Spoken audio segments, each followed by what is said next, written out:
I still have other children that I can concentrate with. Kung hindi na nila ako matatanggap, hindi ko na rin matatanggap that yung treatment na nangyari. Kasi ang feeling ko, dun sa March 18 dinner, kaya akala ko that was a reunion of love eh. Ang feeling ko, the welcome that I had dun sa dinner na yun was so lively and maganda, masarap. And then sabi ni Chloe, I want you to look good. So, ang feeling ko, dun sa I want you to look good, Papa, on that day. Kahit ikaw, sabihan ka ng anak mo nun, anong ibig sabihin nun? You look good as a guest ba? Yun ba ang dating sa'yo? Ano talaga yung feeling mo na ikaw maghatid sa altar? Yes, because of those words. Okay?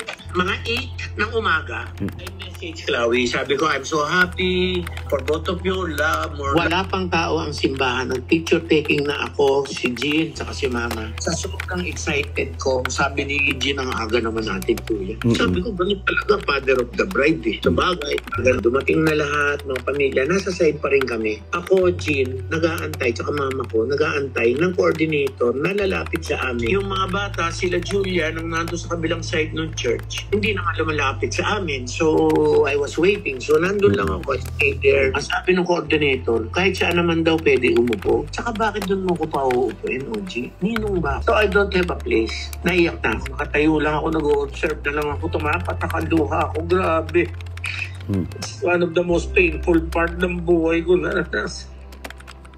Wala to sa kalahati nung naranasan ko sa mga nakaraan. I went to the organizer dun sa gilid. Sabi ko lang sa kanila, ma'am, ano ba nangyari? Di ba ako po yung father of the bride? Tapos sasabi nila, sir, I know what you feel. We feel you, sir.